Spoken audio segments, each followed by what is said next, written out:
रसायन विज्ञान के कक्षा 11 का प्रारंभ करते हैं। पहला चैप्टर है रसायन विज्ञान की कुछ मूलभूत अवधारणाएं, some basic concept in chemistry. पहला चैप्टर है some basic concept in chemistry.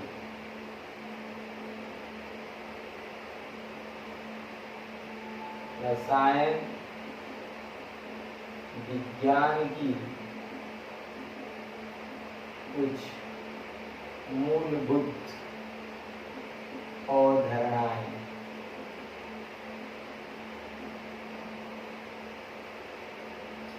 सबसे पहले रसायन विज्ञान की जितनी भी अभिक्रियाएं होती हैं वो कुछ नियमों पर आधारित होती हैं। उसके कुछ नियम हैं। ये नहीं है कि केमिस्ट्री में बिना नियम का कोई भी चीज होता है। यानी केमिस्ट्री में जितने भी चीज होते हैं वो सभी के सभी नियमों पे आधारित रहते हैं। तो सबसे पहला इसमें हेडिंग आता है रासायनिक संयोग के नियम, लॉ ऑफ केमिकल कॉम्बिनेशन। रासायनिक संयोग का नियम जो है उसमें बताया गया कि रसायन में जो अभिक्रियाएं होती है उनमें क्या क्या चीज होता है। सबसे पहले परिभाषा कहता है क्या, पदार्थों के बीच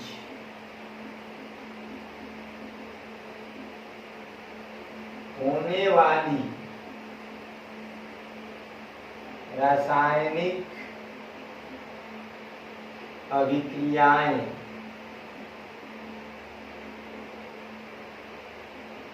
कुछ नियमों पर आधारित है।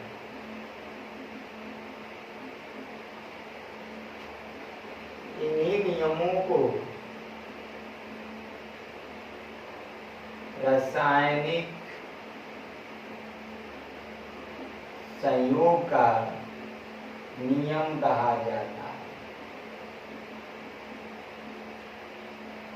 और आएगा डिफिनीशन कि पदार्थों के बीच जितने भी रासायनिक अभिक्रियाएं हैं वो कुछ नियमों पर आधारित हैं, इसीलिए इन्हें रासायनिक संयोग का नियम कहा जाता है। इसमें कौन कौन से नियम आपको पढ़ना है? तो पहला द्रव्यमान संरक्षण का नियम, law of conservation of mass, पहला नियम। दूसरा नियम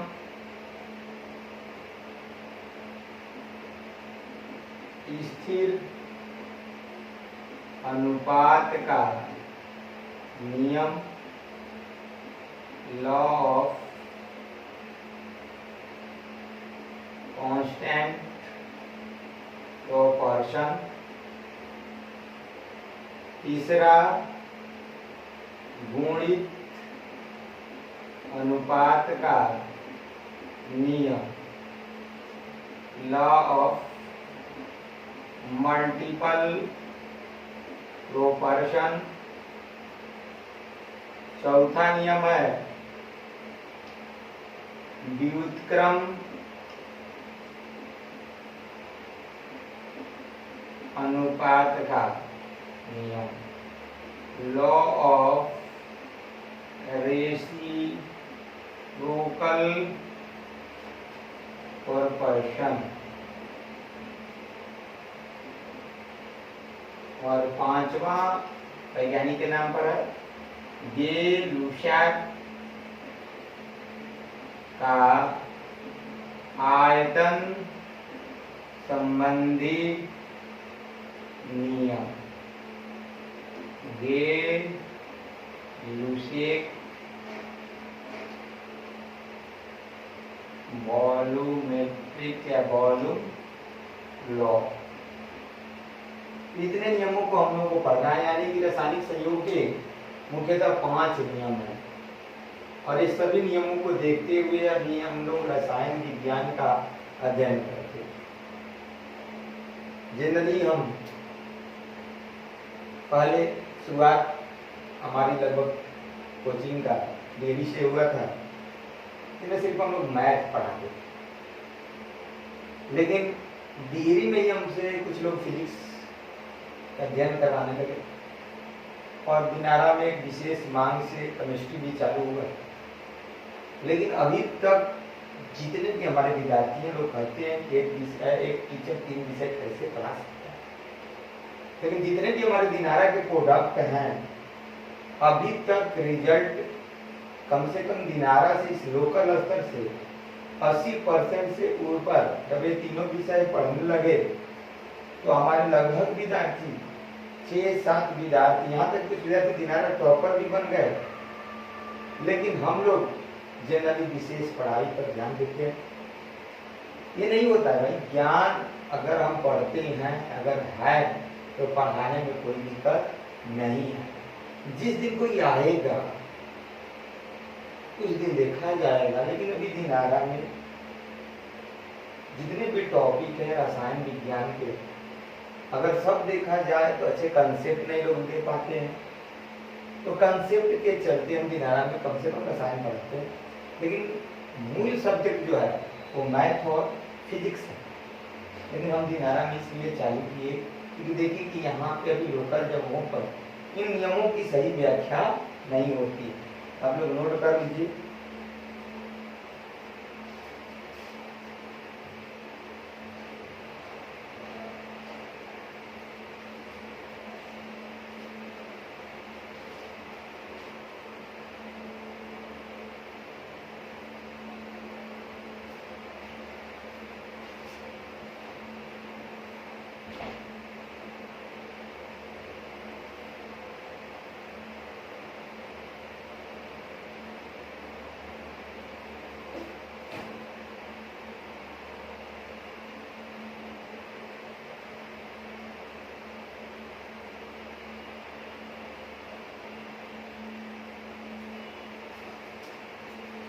पांच नियम है और एक आप लोगों को सूचना भी देते हैं, अगर हमारी बात दिनारा के बच्चों से होती है तो कृपया वे अपना रजिस्ट्रेशन अगर करा लेते हैं तो उन्हें लाइव क्लास करने का मौका मिलेगा, यानी कि उनका सिलेबस लॉकडाउन में भी पीछे नहीं हो पाएगा। तो हम यही चाहते हैं कि आप लोगों का सिलेबस पीछे ना हो। तो लाइव क्लास करने के लिए हमारे व्हाट्सएप नंबर से संपर्क कीजिए। अगला पढ़ते हैं, पहला नियम है द्रव्यमान संरक्षण का नियम, law of conservation of mass.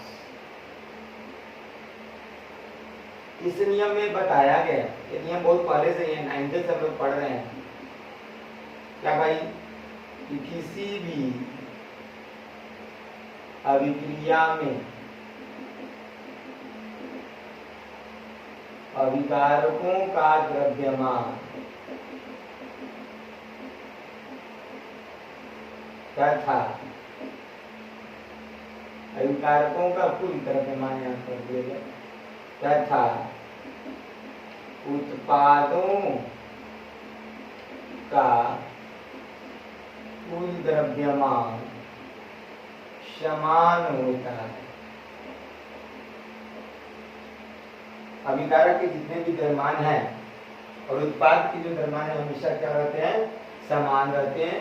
इसी नियम को द्रव्यमान संरक्षण का नियम कहा जाता है। इस नियम का प्रतिपादन,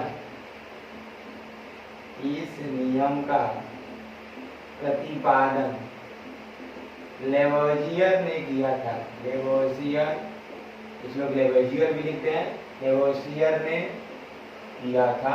और रही बात ईसवी सन की, तो हर किताबों में अलग अलग डेट देता है, इसलिए ईसवी सन पे ज्यादा ध्यान नहीं देना है।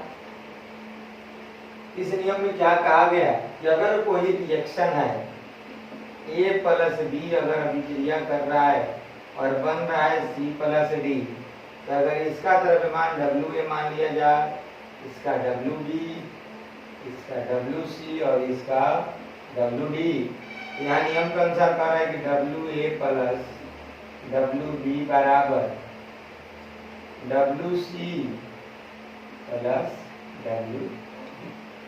इस नियम को नोट कर लिया है, तो इसको कुछ न्यूमेरिकल भी बनाया जाए।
कुछ लोग इस नियम को रिव्यू करते हैं परिभाषा में कि किसी भी रासायनिक अभिक्रिया में पदार्थ को न तो उत्पन्न किया जा सकता है और न ही नष्ट किया जा सकता, बल्कि उन्हें एक दूसरे में रूपांतरित किया जा सकता है।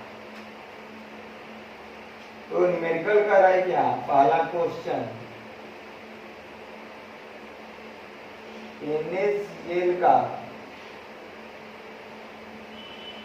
वह भार क्या होगा जो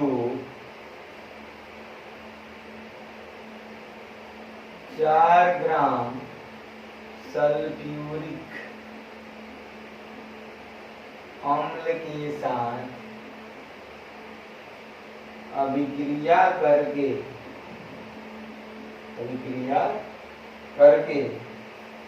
6 ग्राम सोडियम हाइड्रोजन सल्फेट तथा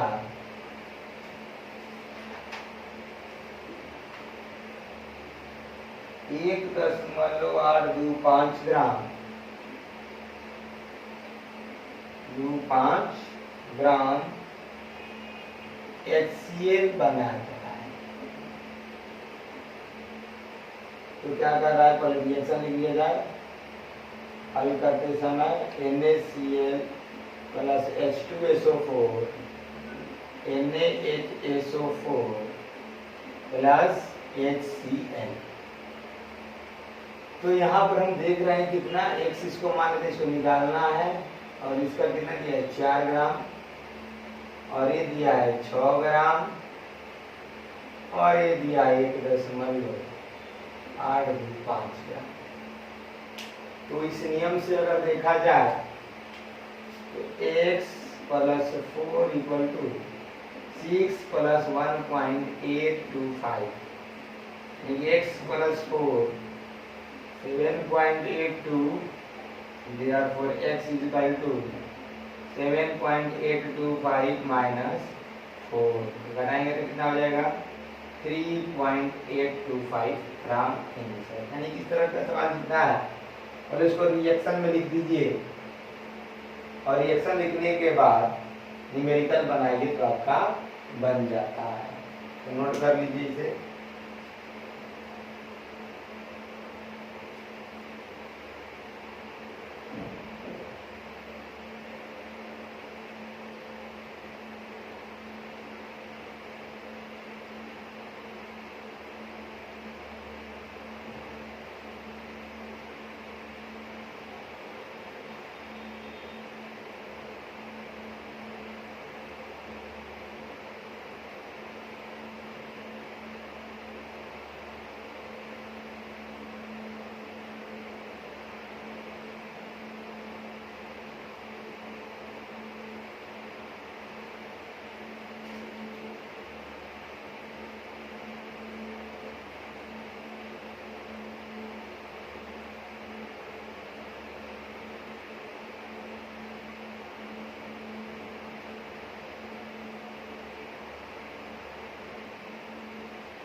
अगला सवाल,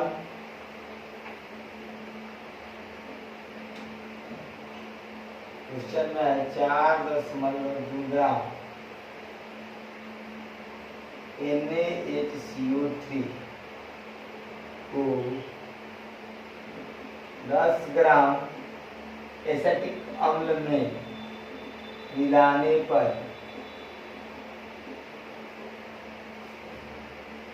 वायुमंडल में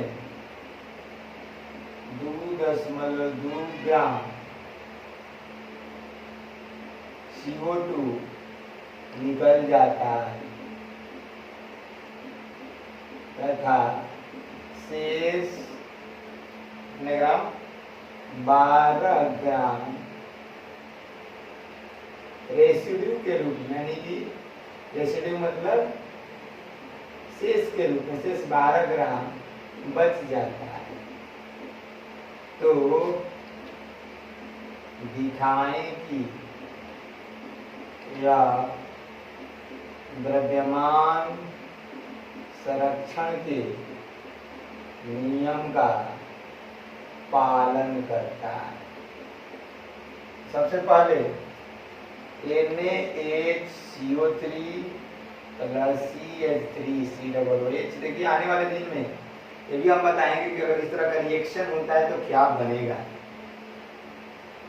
तो सबसे पहले यहाँ से हम लोग को रिएक्शन में देखा जाए तो बाद पहले इसको सिखाएंगे बाद में नियम, H और OH निकलता है, यानी कि सबसे पहले H2O बाहर, अब उसके बाद यहाँ पर CO3 में A और CO है और एक को रिलीज करा देता है तो उसमें जाता है CO2, एक रिलीज हो गया, यानी कि अभी भी हमारे पास दो बचे हैं, ये CH3 COO आ गया और उधर कहीं नहीं इधर आ जाता है, यानी कि सबसे पहले यहाँ से जल निकल जाता है, फिर CO2 मुक्त हो जाता है और फिर जो बच गया COO और Na यानी कि सोडियम एसीटेट बनता है।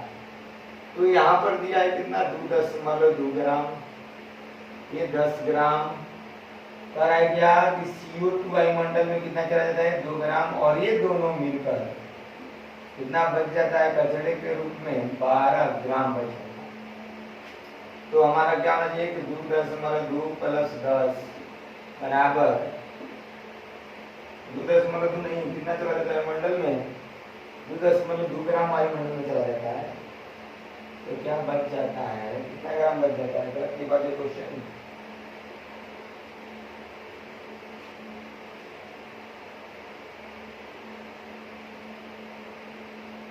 12 ग्राम। वहाँ पे क्वेश्चन में थोड़ी सी डाउट है, क्वेश्चन जो है 2.2 ग्राम CO2 निकल जाता है तथा 12 ग्राम नहीं 10 ग्राम होना चाहिए, क्वेश्चन बदल दीजिए 10 ग्राम शेष बच जाता है, यानी कि 2.2 CO2 निकल गया प्लस 10, यानी कि इधर 12.2 इधर भी 12.2, इधर बराबर हो गया, लिखेंगे अतः यह अभिक्रिया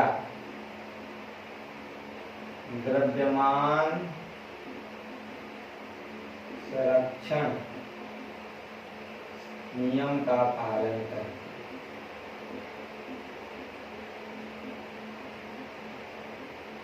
नोट कर लीजिए।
इससे पहले आप लोगों को जो जो टॉपिक है, जैसे सार्थक अंक होगा, ऐसा यूनिट होगा, ये जितने भी टॉपिक हैं आप लोगों को भौतिकी के पहला अध्याय में सार्थक अंक मिला पढ़ाया जाएगा। स्कोप, तो उसमें रसायन की जानकारी है, स्कोप क्षेत्र क्या है, भौतिकी का क्षेत्र क्या है, यानी कि हर का पहला चैप्टर लगभग जीव विज्ञान का, फिजिक्स का और केमिस्ट्री का सेम रहता है। तो उसको हम लोग एक ही टॉपिक में फिजिक्स में पढ़ा दिया जाएगा, भौतिकी में उसको पढ़ा देंगे, लेकिन जो मेन टॉपिक है केमिस्ट्री का वो चालू होता है रासायनिक संयोग के नियम से। तो नियम 2, स्थिर अनुपात का नियम, लॉ ऑफ कांस्टेंट प्रोपोर्शन।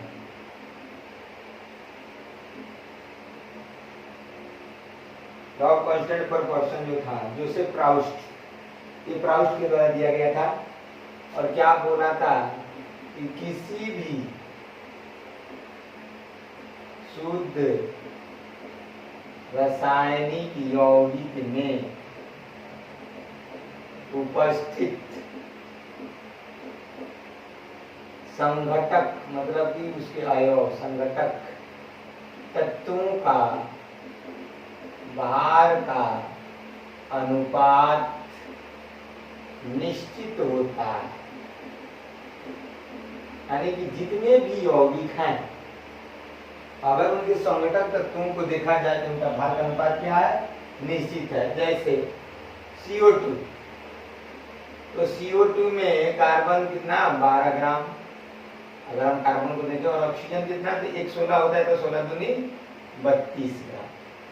यानी कि अगर घटाया जाए तो 4 × 12 और 4/32, दोनों 4 से कटेगा, 4 × 12, 4/, यानी कि CO2 का अनुपात कार्बन का 3 भाग और ऑक्सीजन का 8 भाग। बाद में आप लोग प्रतिशत मात्रा में निकालेंगे कि कार्बन की प्रतिशत मात्रा इसमें कितनी है। अगर कोई क्वेश्चन कर दे ये CO2 में कार्बन की प्रतिशत मात्रा कितनी है, मात्रा कितनी है, तो क्वेश्चन का आंसर होगा कार्बन का प्रतिशत। तो कार्बन का भाग कितना है, 3 भाग, टोटल भाग 8 × 3 = 11। कार्बन जितना है उसका भाग बटे में टोटल भाग गुणे 100। तो इसका आंसर हो जाएगा 300/11।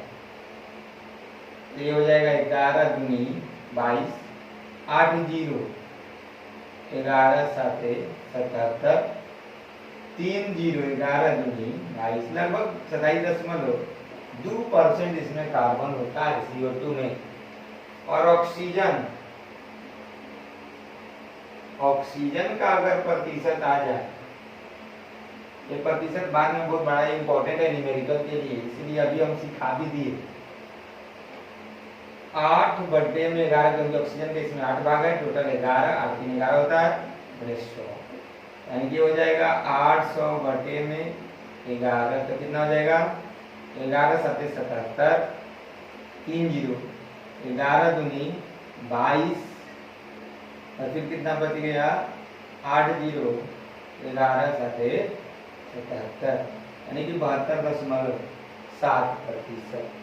इस तरह से आप लोगों को बहुत सारा न्यूमेरिकल भी देंगे, उसको बनाइएगा कि ऑक्सीजन का प्रतिशत कितना है, कार्बन का, कि न्यूमेरिकली आप लोग रहिए दिनारा में। बहुत बच्चे न्यूमेरिकल पे कोई ध्यान नहीं देते हैं, और ना ही यहाँ के शिक्षक लोग ध्यान देते हैं कि न्यूमेरिकल हमें बनाना चाहिए, क्योंकि जब बच्चों का आंकिक प्रश्न का ज्ञान होता है तो कोई भी विषय बहुत ही मजबूत हो जाता है। इसलिए आंकिक की ओर ज्यादा बढ़िए आप लोग। नोट कर लीजिए।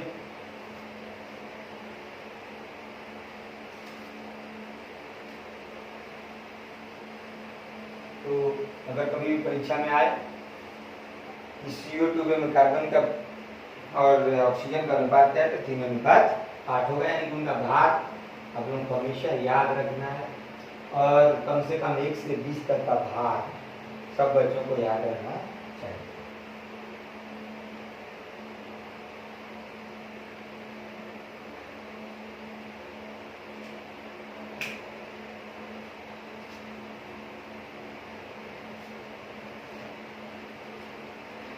जल में जल देखा जाए H2O H2O का अगर देखा जाए तो हाइड्रोजन और ऑक्सीजन तो 2 है तो 2 ग्राम और ऑक्सीजन कितना 16 ग्राम, यानी कि 2 8 16 1 अनुपात 8। हाइड्रोजन ऑक्सीजन का अनुपात कितना होता है 1/1 अनुपात। अब लोग हम प्रश्न देते हैं इस यौगिक में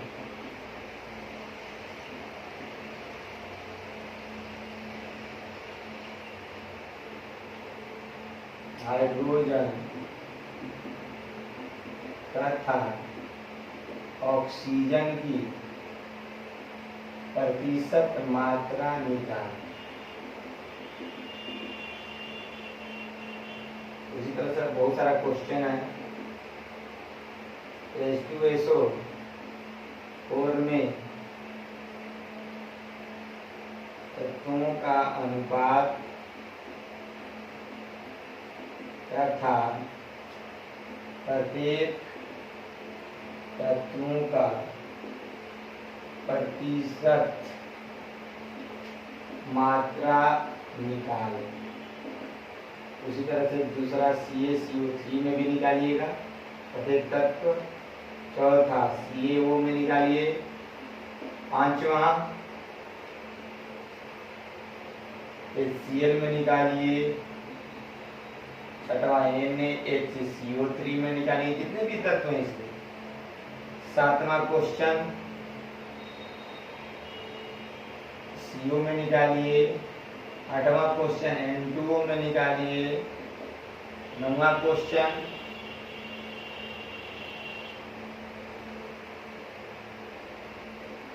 Na2SO4 में निकालिए। 10वां क्वेश्चन ZnSO4 में। यानी कि आपका होमवर्क हुआ, इसे बनाइए आप लोग। ऐसे आपको जितने भी यौगिक दिखाई दे केमिस्ट्री में तो उन्हें प्रत्येक तत्वों का प्रतिशत मात्रा और उनका अनुपात ज्ञात कीजिए। तो आज हम लोग 2 नियम पढ़े। एक पढ़े द्रव्यमान संरक्षण का नियम और दूसरा स्थिर अनुपात का